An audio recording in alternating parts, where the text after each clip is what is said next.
Hello friends, मैं हूं अजीज। आप देख रहे हैं मूवी स्टॉक चैनल, जिस पर आज मैं बात करने वाला हूं फिर से कई सारी मूवी सीरीज इन सभी की आई हुई अपडेट के बारे में, जिस पर अब आपके समय को बिल्कुल भी ज्यादा ना वेस्ट करते हुए सीधे मुद्दे यानी कि टॉपिक की ही बात की जाएगी। जिससे पहले बनेगा इंट्रो और उसके पहले मेरी छोटी मोटी सीरीज पर जो की है इस चैनल को सब्सक्राइब, वीडियो को लाइक और शेयर करने की तो कर लो।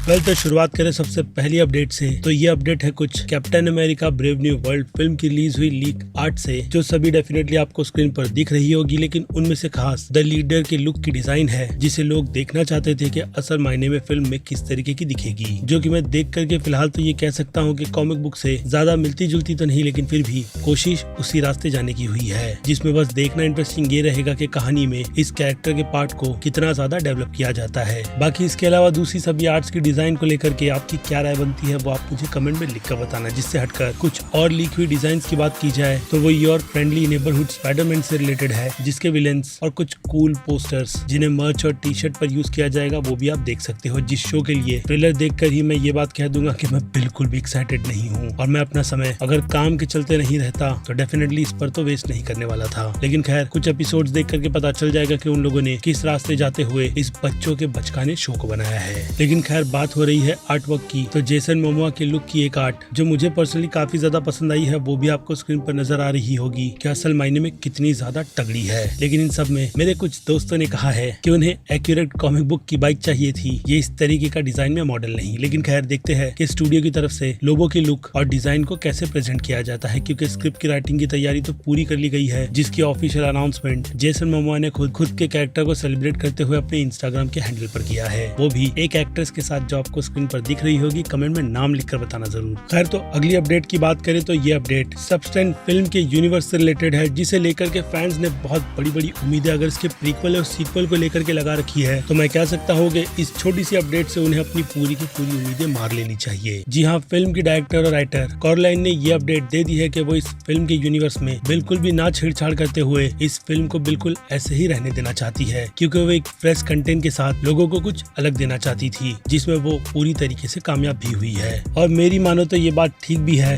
कि इस फिल्म के यूनिवर्स में और ज्यादा चीजें फिलहाल तो बिल्कुल भी ऐड नहीं करनी चाहिए, जो कि डेफिनेटली पैसे की भूख के चक्कर में एक हिसाब से इस यूनिवर्स का कबाड़ा कर देगी। जिस पर आप अपनी राय मुझे कमेंट में लिखकर बताना। और फिर इसके बाद बात करें डीसी के यूनिवर्स में अगर फ्यूचर में दिखाई देने वाले प्लास्टिक मैन की, तो उसे लेकर के सोनिक के वॉइस एक्टर बेन सॉर्जवर्थ की तरफ से ये बात कही गई है कि उन्हें इस कैरेक्टर के रोल को प्ले करने का मौका मिलना चाहिए, क्योंकि ये उनका सपना है जो वो बस चाहते हैं कि पूरा हो जाए, जिसकी उम्मीद तो मैं भी करूंगा। और फिर आ जाए क्विक अपडेट में डैनियल की गई एक हिसाब से कंफर्मेशन पर, तो डैनियल का कहना यह है कि पनिशर के शो पर, जी हाँ, पनिशर के एक सोलो शो पर मार्वल काम कर रहा है, जो असल मायने में किस रास्ते पर जाएगा फिलहाल तो वो पता मुझे लगता है कि डेयरडेविल बॉर्न अगेन सीरीज देखकर ही चलेगा। जिसके पहले वो कहते हैं कि रूमर्स ही होती है, चल रही है, बस चलने दो। जिसके बाद डैनियल की एक और रूमर की बात की जाए तो स्कारलेट जॉनसन के कैरेक्टर को लेकर फिलहाल तो एज अ ब्लैक विडो नहीं बल्कि उनका रिटर्न होगा, ये बात कंफर्म की गई है, वो भी सीक्रेट वॉर और डूम्सडे जैसी फिल्म में। यानी हो सकता है कि वो ब्लैक विडो के अलावा इस मल्टीवर्स के सागा में किसी और कैरेक्टर का भी रोल प्ले करे, जो कि मैं देखना चाहूंगा कि उन्हें लेकर के किस ट्रैक पर जाते हैं। क्योंकि आफ्टर ऑल कह सकते हो कि मल्टीवर्स के इस सागा में कोई भी एक्टर सिर्फ एक ही रोल में सीमित नहीं रह सकता, लेकिन पता नहीं क्यों। जिसके बाद आ जाए ब्लेड रनर 2099 पर, तो इस सीरीज की फिल्मिंग खत्म हो चुकी है, जिसे इस साल के अंत के पहले हाँ कह सकते हो कि रिलीज करने की लिस्ट में डाल रखा गया है, जो कि ऑफिशियली अमेज़न प्राइम पर रिलीज किया जाएगा। बाकी कास्टिंग आपको स्क्रीन पर दिख रही होगी कि कौन कौन सी है। जिसके बाद बात करें टॉय स्टोरी 5 की, तो टिम एलन की तरफ से उनके बज़ लाइटयियर के कैरेक्टर के पोर्शन की रिकॉर्डिंग की कंफर्मेशन दी गई है कि उन्होंने अपने इस कैरेक्टर की आधी से ज्यादा लाइंस को रिकॉर्ड कर दिया है, जो film by the way next year 19 जून को रिलीज की जाएगी, साल 2026 में। यानी एक बहुत ही अच्छा खासा टाइम इस फिल्म की रिलीज को लेकर के रखा गया है। जिससे अच्छी बात ज़ूटोपिया 2 फिल्म की है, जो कि ऑफिशियली इस चाइनीज सेलिब्रेशन पोस्टर के साथ फिर से अपनी रिलीज 26 नवंबर साल 2025 की कंफर्म करती है। जिसके बाद आ जाए नेटफ्लिक्स की काफी अमेजिंग सी आर.एल. स्टाइन की लिखी गई फियर स्ट्रीट की ट्रिलॉजी पर,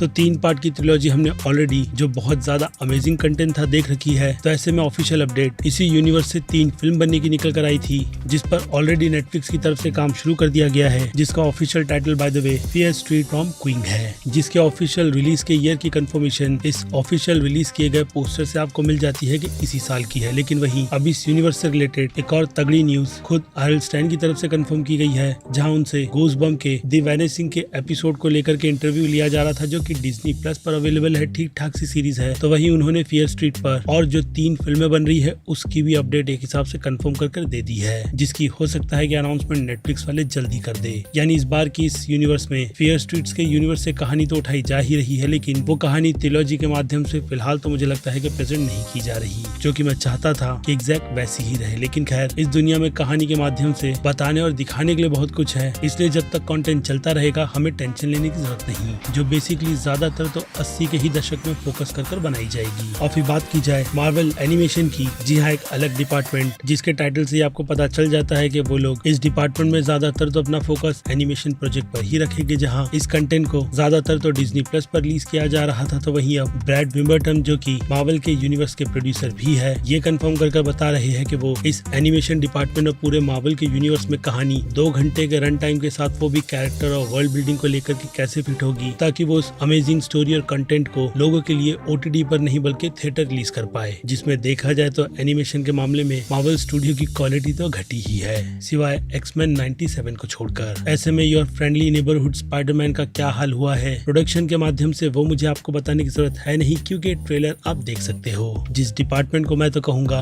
कि बहुत ही अच्छी तरीके से हैंडल करने की जरूरत है, जिसमें ब्रैड फिलहाल तो मुझे वो नाम नहीं लगते जो इस डिपार्टमेंट को अच्छी तरीके से हैंडल कर रहे हैं। लेकिन अगर अच्छा कंटेंट बिल्कुल ही अलग एनिमेशन स्टाइल के साथ लोगों के सामने वो भी थिएटर रिलीज किया जाए अच्छे खासे बजट को ध्यान में रखकर, तो फिर ये चीज वर्क कर सकती है। जिसमें फिलहाल तो एमसीयू अभी बहुत ज्यादा पीछे है और कहीं न कहीं डीसी को इसका फायदा तो होगा ही। और फिर उसके बाद आखिर में बात कर ले कुछ बॉक्स ऑफिस के नंबर्स की, तो इनमें मोआना 900 मिलियन के बॉक्स ऑफिस नंबर को जनरेट करने में कामयाब हुई है, वो भी अपने 150 मिलियन के बजट में। तो वहीं मुफासा द लायन किंग अपने 200 मिलियन के बजट के साथ 370 मिलियन के बजट को पार करने में कामयाब हो गई है। यानी ये फिल्म वो कहते हैं ना कि ब्रेक थ्रू वाली कैटेगरी में जल्दी पहुंचने वाली है। जिससे हटकर सोनिक द हेजहॉग 3 फिल्म की बात की जाए तो 122 मिलियन के बजट में इस फिल्म ने अब तक 300 प्लस मिलियन की कमाई की है, जो कि डेफिनेटली मुझे लगता है कि अपने बॉक्स ऑफिस नंबर में सेकंड पार्ट के 400 मिलियन के आंकड़े को थोड़ा बहुत तोड़ेगी। यानी इस फिल्म की यूनिवर्स के आने वाले चौथे पार्ट पर किसी भी तरीके की रुकावट नहीं होगी, जो film by the way variety वालों की रिपोर्ट के अकॉर्डिंग साल 2027 की रिलीजिंग ईयर में कंफर्म है। जिसके तीसरे पार्ट को देखने के बाद मैं इसके आगे के विजन की कहानी को जल्द से जल्द देखना चाहूंगा, क्योंकि यहाँ पर फैन सर्विस मेकर्स की तरफ से भर भर कर दी जा रही है, वो भी बहुत ऑनेस्टी के साथ, जो कि मुझे लगता है कि इस फ्रेंचाइजी के लिए एक बहुत बड़ी बात है। और हाँ, इससे मुझे लगता है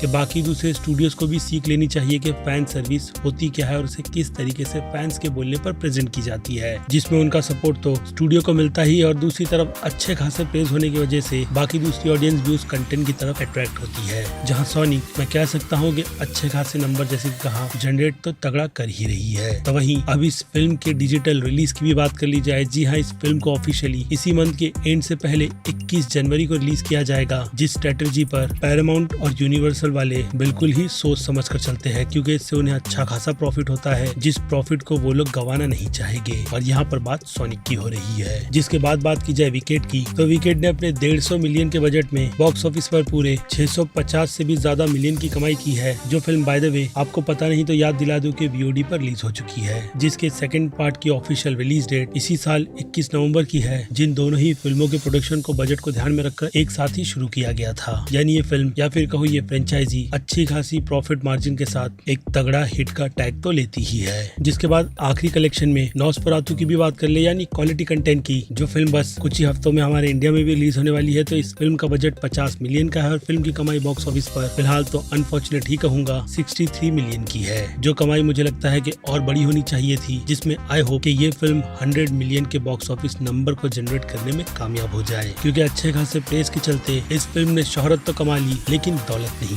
जो कि अक्सर कर क्वालिटी कंटेंट के साथ होता ही है। जिन सभी अपडेट और बॉक्स ऑफिस नंबर पर अब आपकी क्या राय बनती है वो आप मुझे कमेंट में लिख कर बताइएगा, क्योंकि अब फिर क्या वक्त बनता है मेरी तरफ से इस वीडियो को यहीं पर दी एंड करने का। बाकी मैं हूँ अजीज मूवी स्टॉक चैनल, जिसे अगर आपने सब्सक्राइब और वीडियो को लाइक नहीं किया तो करना बिल्कुल भी भूलिएगा मत। बाकी मैं मिलता हूँ जल्दी आपसे दूसरी किसी वीडियो में। Till then bye.